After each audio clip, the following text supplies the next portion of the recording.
एक घटिया सा 2 कौड़ी का प्रोग्राम आता है बिग बॉस। उस प्रोग्राम के अंदर किसी एजेंडे के तहत ब्राह्मण लड़कियों को दिखाया गया है और कश्मीर के मुसलमान लड़कों को एक ऐसी अवस्था में दिखाया गया है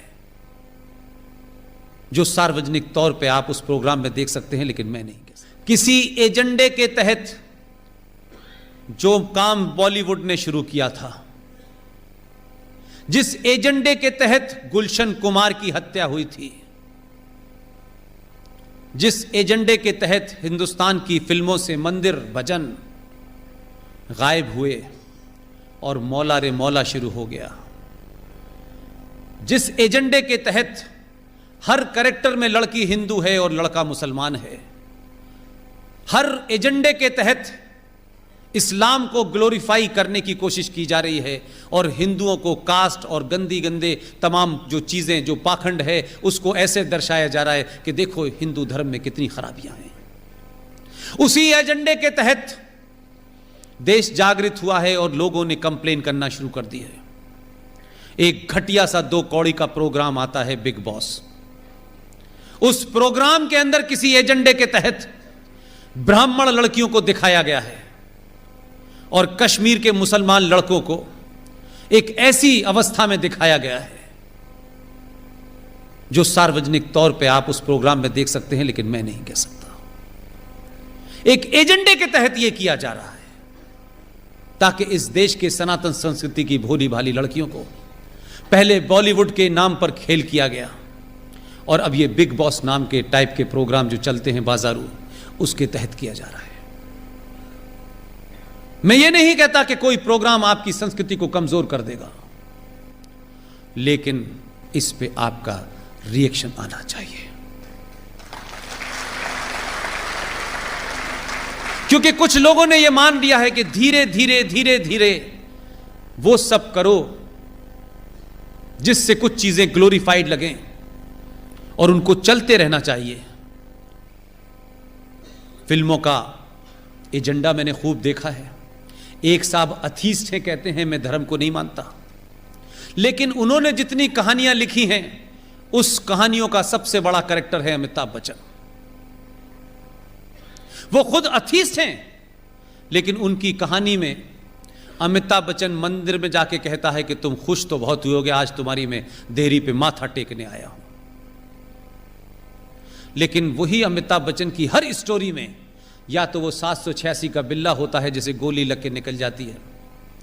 जितने भी कैरेक्टर हिंदुओं के नाम से हैं, उन कैरेक्टर में या तो वो हिंदू चोर दिखाया गया है, या दोगला दिखाया गया है, या वो मक्कार दिखाया गया है। और जितने भी नाम मुसलमान हैं, उन नामों के अंदर इतनी इज्जत और इतनी शालीनता दिखाई गई है कि उससे ज्यादा शालीनता कहीं मिलती नहीं है। हर कैरेक्टर के अंदर उसको एक ईमानदार मुसलमान दिखाया गया है। हर कैरेक्टर के अंदर एक खास सोच को बड़ा किया गया है। और मैं नहीं कह रहा, आप सब लोगों ने अमिताभ बच्चन की फिल्में देखी हैं। इस एजेंडे के तहत छोटी सी घटना है, संजय दत्त ने बायोपिक बनाई थी, आप सब ने देखी होगी। उसी बायोपिक के अंदर एक जुमला है जिसने सब कुछ ब्लैक एंड व्हाइट कर दिया, क्योंकि उसमें कुछ झूठ नहीं है। संजय दत्त के पिताजी सुनील दत्त ने जब नरगिस से शादी करने का प्रपोजल रखा, आप जानते हैं उस वक्त के मुंबई का माफिया डॉन हाजी मस्तान ने फोन किया सुनील दत्त को और कहा कि तुम्हें किसने कहा है कि नरगिस से शादी करो, और उसको अपने उस अड्डे पे बुलाया। ये सच्ची घटना है।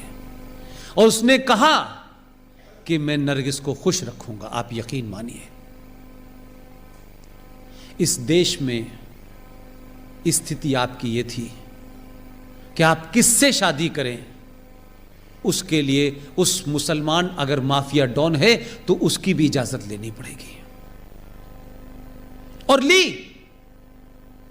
पूरी जिंदगी उसने ईमानदारी से निभाया, लेकिन उसके लिए एक माफिया डॉन की परमिशन जरूरी थी। लेकिन आपकी लड़कियों को इसलिए वर्गलाया जा सकता है, इसलिए वो इजीली टारगेट हो जाती हैं कि हमारे घर में हमारी माएं,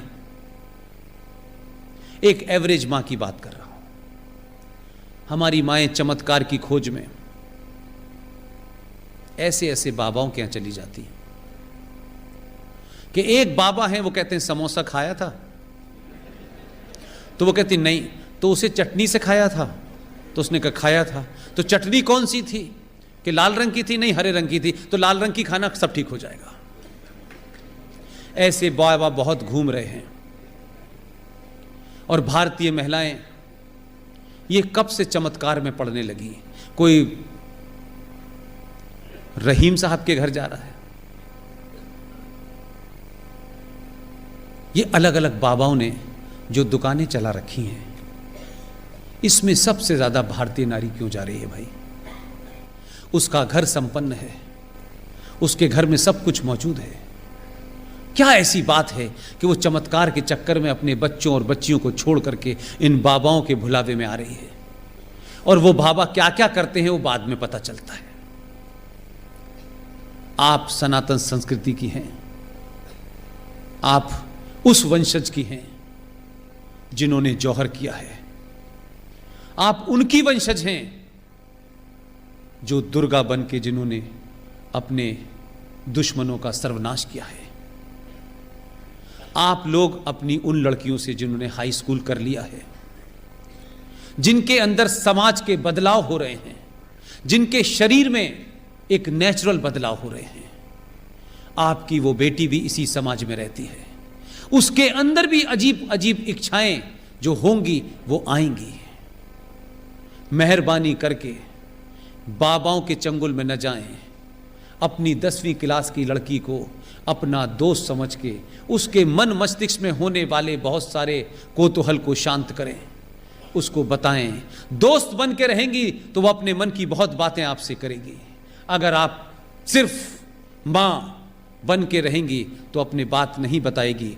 और इस शहर में बहुत सारे शिकारी घूम रहे हैं जो कलेवा पहन करके लड़कियों के स्कूल के बाहर घूमते हैं और उनको अपने चुंगल में फंसाते हैं। और उसके बाद क्योंकि आपके पास समय नहीं है अपनी बात सुनाने का और सुनने का, वो अपनी बात अपने मन की किसी ऐसे आदमी से कह देती है, किसी भरोसे में कह देती है कि उसको ये पता नहीं चलता है कि मैं धीरे धीरे एक ट्रैप में फंसने जा रही हूं। और जब तक उसे ध्यान आता है तब तक जिंदगी बर्बाद हो चुकी होती है। आप तमाम माएँ बहनें अपने उन बच्चों के साथ बैठें, उनसे बात करें। और सोना पहनने का भारतीय नारी को बहुत शौक है।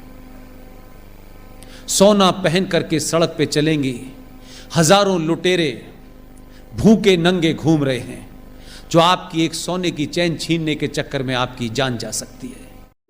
क्या हो रहा है आपके मध्य प्रदेश में, हर खबर से अपडेट रहने के लिए आदर्श न्यूज चैनल को अभी सब्सक्राइब करें और आप हमें अन्य सोशल मीडिया हैंडल पर भी फॉलो कर सकते हैं।